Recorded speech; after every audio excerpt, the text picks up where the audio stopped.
The clock is ticking, and I'm not being dramatic when I say that what happens in the next 72 hours could determine whether you preserve your wealth or watch it evaporate.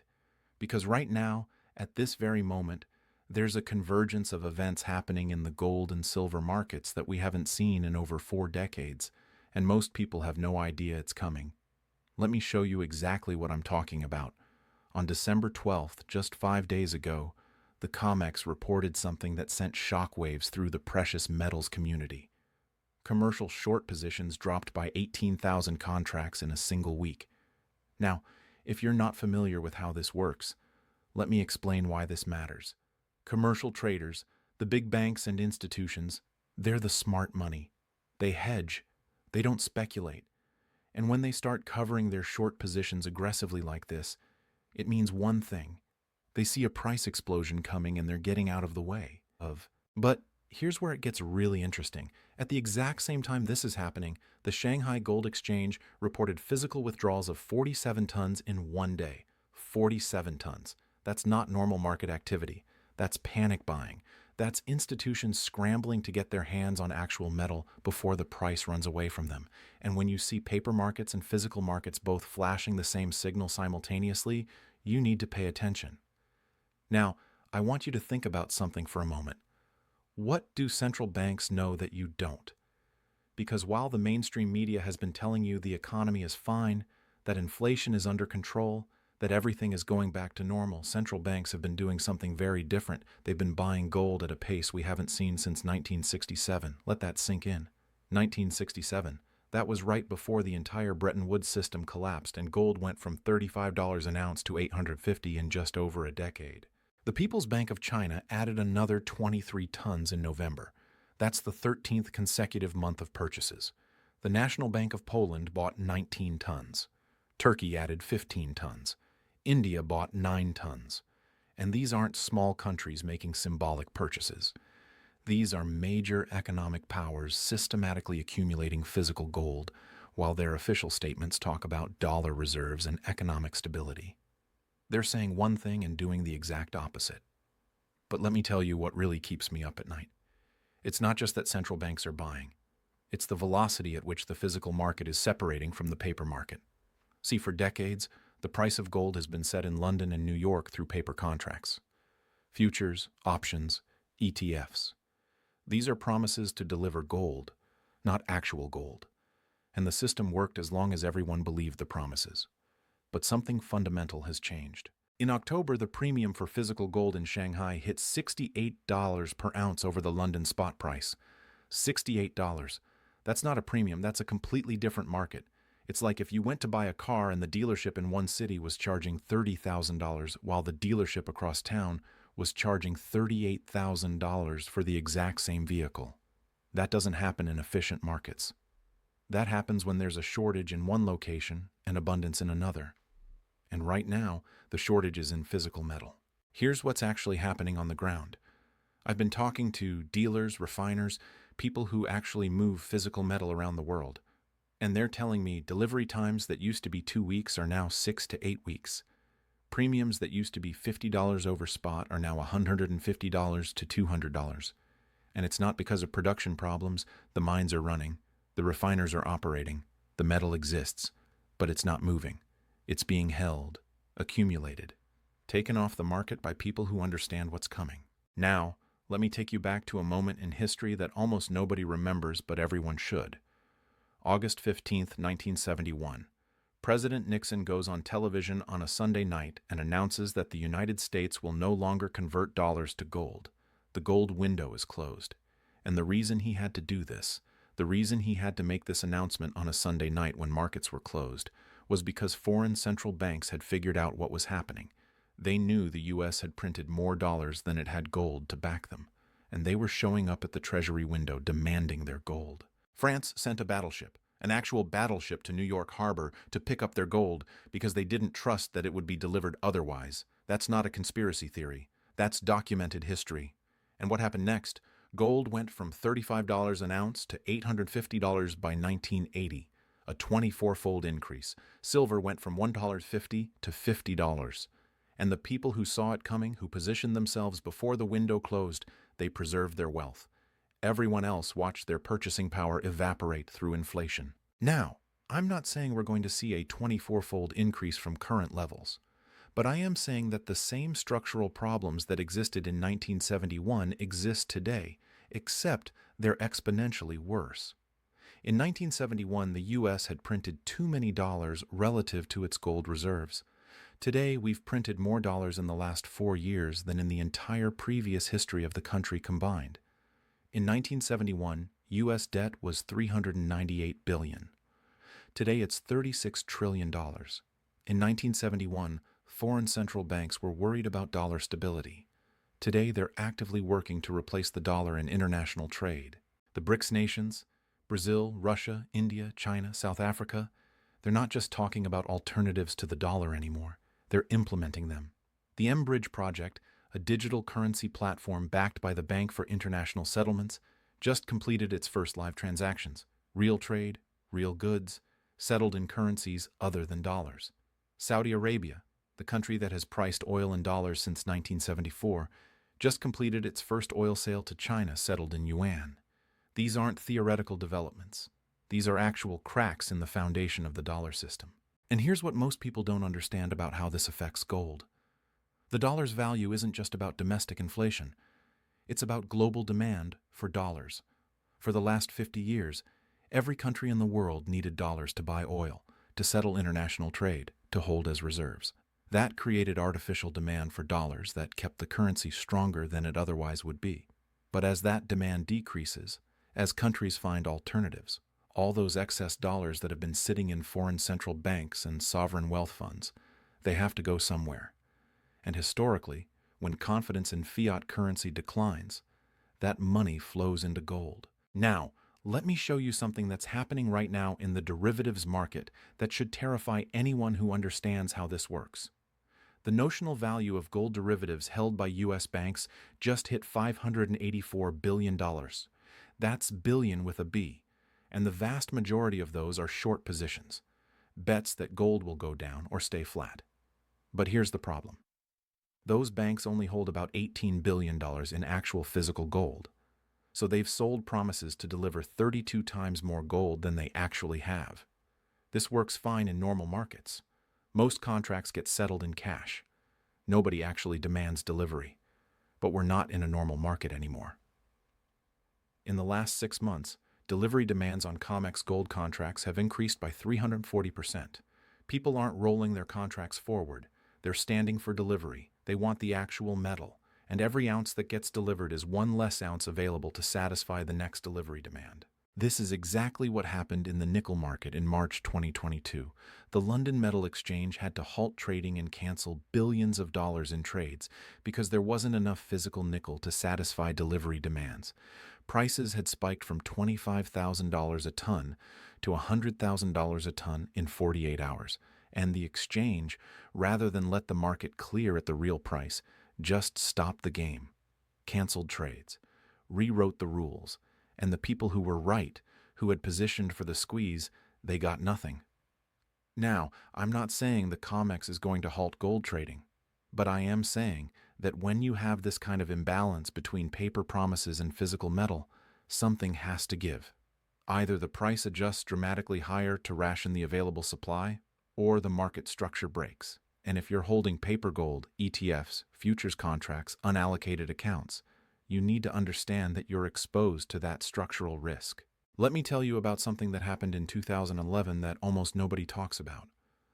MF Global, a major commodities broker, collapsed. And when it collapsed, customer funds that were supposed to be segregated, that were supposed to be safe, they disappeared, vanished. Customers who thought they owned gold and silver in their accounts found out they were unsecured creditors in a bankruptcy. It took years to get partial recovery, and the people who had taken physical delivery, who had their metal in their own possession, they were fine. They weren't affected at all. This is why the distinction between paper gold and physical gold matters so much right now, because we're entering a period where counterparty risk is going to become very real. When you own an ETF, you don't own gold. You own shares in a trust that owns gold. When you have an unallocated account, you don't own specific bars. You own a claim on a pool of gold that the bank promises exists. and those promises are only as good as the institution making them. Now, here's something else that's happening that you need to understand. The U.S. Mint just announced that they're rationing Silver Eagle production. They can't keep up with demand. And this isn't a new problem. This has been going on since 2020. But it's getting worse. In November, authorized dealers were limited to ordering just 10% of what they requested. 10%. That means 90% of demand is going unfilled. And when you have that kind of supply-demand imbalance, prices have to adjust. They have to. But silver isn't adjusting yet. It's still trading around $32 an ounce. And the reason it's not adjusting is because the price is still being set in the paper market, in the futures market, where there's unlimited supply. You can create as many paper contracts as you want, but you can't create physical silver. And at some point, the physical market is going to overwhelm the paper market. The tail is going to wag the dog, and when that happens, the price adjustment is going to be violent. Let me give you some context on silver specifically, because I think silver is actually the bigger opportunity right now. The gold to silver ratio is currently sitting at about 88-1. That means it takes 88 ounces of silver to buy 1 ounce of gold. Historically, that ratio has averaged around 60-1, and in times of monetary stress, it's gone as low as 15-1. In 1980, at the peak of the last precious metals bull market, you could trade 15 ounces of silver for 1 ounce of gold. Now, I'm not predicting we're going to 15-1, but I am saying that if we just revert to the historical average of 60-1 and gold stays where it is, silver goes to $47. If gold goes to $3,000, which is not unreasonable given what's happening with central bank buying and dollar debasement, and the ratio goes to 60-1, silver is at $50. And if we get any kind of supply disruption, any kind of industrial demand spike, any kind of investment rush into silver, we could see numbers that sound crazy right now but won't sound crazy when they're happening. Because here's what most people don't realize about silver. It's not just a monetary metal. It's an industrial metal. It's used in solar panels, electric vehicles, 5G infrastructure, medical devices, water purification. And unlike gold, which gets recycled and stays in the monetary system, silver gets consumed. It gets used up in industrial applications where it's not economical to recover it. So every year we're depleting above-ground silver supplies while demand is increasing. The Silver Institute estimates that industrial demand for silver is going to increase by 15% over the next 3 years. Solar panel production alone is projected to consume 20% of annual silver mine supply by 2027. And we're not finding new silver deposits. The last major silver discovery was over a decade ago. Most silver production today comes as a byproduct of copper, lead, and zinc mining. So if those base metal prices stay low, silver production actually decreases because it's not economical to run the mines. This is a setup for a supply crisis. And the smart money knows it. That's why you're seeing billionaires like Rick Rule and Eric Sprott accumulating physical silver. That's why mining companies are starting to hold back production, waiting for higher prices. That's why premiums on physical silver are at historic highs. The people who understand the fundamentals are positioning themselves now before the crowd figures it out. Now, let me address something that I know some of you are thinking. You're thinking, but the Fed can just raise interest rates and that will kill gold and silver prices like it did in the early 1980s. And you're right that Paul Volcker raised rates to 20%, and that did eventually break the back of the precious metals bull market. But here's the difference. In 1980, U.S. debt was $900 billion. Today it's $36 trillion. In 1980, the interest on that debt was manageable even at 20% rates. Today, if rates went to 20%, the interest on the debt alone would be $7.2 trillion per year. That's more than the entire federal budget. The Fed is trapped. They can't raise rates high enough to truly fight inflation without bankrupting the government. And the market knows this. That's why gold has been rallying even as the Fed has raised rates. That's why central banks are buying even though higher rates theoretically make gold less attractive, because everyone understands that the Fed's options are limited. They can either let inflation run or they can crash the economy and the government's ability to service its debt. Those are the choices, and neither one is good for the dollar. Quick aside here, because this is relevant to a lot of you watching. If you're sitting on $100,000 or more in retirement accounts, traditional IRAs, 401ks, I put together a free guide on how gold IRAs actually work. It's in the description below. It covers how you can get physical gold and silver into your retirement account without triggering tax penalties, how the storage works, what the fees are, all of that. It's worth checking out if you're thinking about protecting some of your retirement savings with precious metals. Anyway, back to what's happening in the markets right now. So, we've got central banks buying at record pace. We've got physical premiums spiking. We've got delivery demands increasing. We've got supply constraints in silver. We've got a derivatives market that's massively short. We've got de-dollarization accelerating. We've got debt levels that are unsustainable. Any one of these factors would be bullish for precious metals. But all of them happening simultaneously? This is the kind of setup that creates generational wealth transfers. And here's the thing that most people miss. These moves don't happen gradually. They don't happen in a nice, smooth, predictable way where you have plenty of time to position yourself.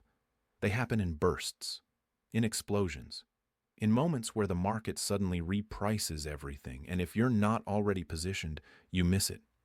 Look at what happened in March 2020. Gold went from $1,450 to $2,070 in 5 months. Silver went from $12 to $30 in the same period. If you waited to see confirmation, if you waited for the mainstream media to tell you it was safe to buy, you missed the entire move. Or, look at 2008. In the depths of the financial crisis, gold dropped from $1,000 to $700 as everything sold off, and everyone said gold was done, that it had failed as a safe haven, that it was just another speculative asset. But the people who understood what was really happening, they bought that dip. And over the next 3 years, gold went from $700 to $1,900. It nearly tripled. And the people who bought at $700, they didn't just preserve their wealth. They multiplied it while everyone else was recovering from losses in stocks and real estate. This is what I mean when I say you're running out of time. Not because gold and silver are going to zero if you don't buy them today, but because the setup is so compelling right now, the risk-reward is so asymmetric that waiting for more confirmation, waiting for lower prices, waiting for the perfect entry point, you're likely to miss the move entirely. And once these markets start moving, once the physical shortage becomes obvious to everyone, once the mainstream media starts covering it, the premiums are going to explode.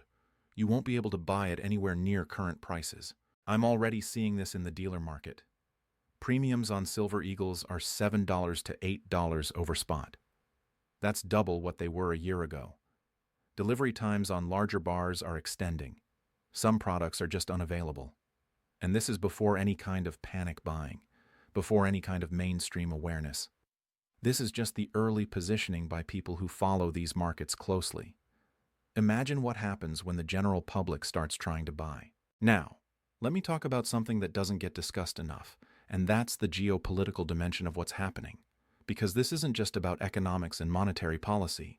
This is about power. The ability to print the world's reserve currency is an enormous source of power. It allows the U.S. to run massive trade deficits without consequence. It allows the U.S. to sanction other countries and cut them off from the financial system.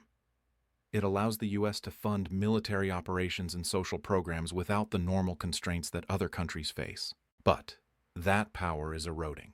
And the countries that have been on the receiving end of dollar weaponization, they're building alternatives.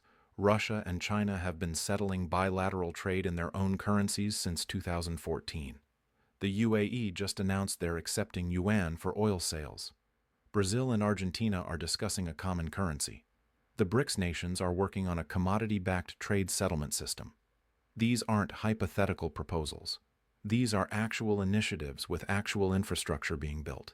And every time the U.S. uses the dollar as a weapon, every time we freeze someone's dollar reserves or kick them out of SWIFT, we accelerate this process. We give other countries more incentive to find alternatives. And the alternative they keep coming back to, the one constant throughout human history, is gold. Because gold can't be printed. It can't be sanctioned. It can't be frozen in a bank account. It's the ultimate neutral reserve asset. This is why central banks are buying. They're not buying because they think gold is going to $5,000 next month. They're buying because they're preparing for a world where the dollar is no longer the undisputed reserve currency, where international trade is settled in multiple currencies, where gold plays a larger role in the monetary system, and they want to have their gold before that transition happens, not after. Now, here's something that should concern everyone. The U.S. gold reserves, the gold held at Fort Knox and West Point, hasn't been properly audited since 1953. 72 years. We're just supposed to trust that it's all there, that it hasn't been leased out or swapped or hypothecated. And maybe it is all there, but the fact that there's been no transparent audit, no independent verification, that should raise questions. Especially when you consider that Germany had to wait 7 years to get their gold back from the New York Fed. 7 years to return gold that was supposedly just sitting in a vault. Why would it take 7 years to return gold unless that gold wasn't actually sitting in a vault? Unless it had been lent out or used for other purposes and had to be acquired from the market? And if that's true for Germany's gold, what does that say about the broader gold market? How much of the gold that's claimed to exist in various vaults and accounts actually exists in physical form versus being claims on the same bars multiple times over? This is the fractional reserve problem applied to gold. And it works fine until someone demands delivery, until someone says, I don't want to claim on gold, I want the actual metal. And when enough people start demanding that simultaneously, the system breaks. The price has to adjust to ration the available supply. And the people holding paper claims find out that their claims aren't worth what they thought they were worth. Let me give you a specific example of how this plays out. In 2013, there was a massive drawdown of gold from COMEX warehouses. Over 12 million ounces left the warehouse in a matter of months. And this was during a period when gold prices were falling. So you had falling prices and declining inventory simultaneously, which doesn't make sense in a normal market. What was really happening was that physical buyers, primarily in Asia, were taking advantage of the lower paper prices to drain physical metal from Western vaults. They understood that the paper price didn't reflect the physical reality, and we're seeing the same pattern now. COMEX inventories have been declining even as prices have been relatively stable. Registered gold, the gold that's actually available for delivery, is at multi-year lows. And eligible gold, the gold that could potentially be converted to registered, is also declining. This is the physical market tightening, while the paper market pretends everything is fine. The other thing you need to understand is the role of the Exchange Stabilization Fund. This is a Treasury Department fund that was created in 1934 and operates with almost no oversight. It can intervene in currency markets, gold markets, really any market it deems necessary for exchange rate stability. And there's substantial evidence that it's been used to suppress gold prices during periods when the dollar was under pressure. Not conspiracy theory evidence, actual documented interventions. In 1995, the ESF intervened in the Mexican peso crisis. In 1998, it was involved in the long-term capital management bailout. In 2008, it guaranteed money market funds. And there are numerous instances where gold prices have been hit with massive selling right at key technical levels, selling that doesn't make economic sense unless the goal is price suppression rather than profit. Selling that happens during thin trading hours, when it will have maximum impact on price with minimum volume. Now, I'm not saying that the government is manipulating gold prices every day, but I am saying that there's a long history of official intervention in gold markets when it's deemed necessary. And that intervention has limits. You can suppress price in the paper market. You can create unlimited paper contracts, but you can't create physical metal. And when the physical market overwhelms the paper market, when delivery demands exceed available supply, no amount of paper selling can hold the price down. This is what happened in 1980. The Hunt brothers tried to corner the silver market. They accumulated massive positions. And the exchanges changed the rules, raised margin requirements, restricted trading. But even with all of that, silver still went to $50 because the physical demand was real, the shortage was real, and eventually price had to adjust to reality. We're approaching a similar moment now. The difference is that this time, it's not one family trying to corner the market. It's central banks, sovereign wealth funds, institutional investors, and increasingly retail investors, all moving in the same direction, all trying to acquire physical metal, and the supply is finite. The above-ground supply of gold is about 200,000 tons. Sounds like a lot until you realize that's only about 1 ounce for every person on Earth. And most of that gold is held by central banks, jewelry owners, and long-term holders who aren't selling. The amount of gold that's actually available for purchase at current prices is a tiny fraction of total demand, and silver is even tighter. The above-ground supply of investment-grade silver is estimated at around 2 billion ounces. That's about $64 billion worth at current prices. For context, that's less than the market cap of many individual tech stocks. It's a rounding error in global financial markets. And yet silver is essential for the green energy transition, for electric vehicles, for 5G infrastructure. The demand is only going in one direction.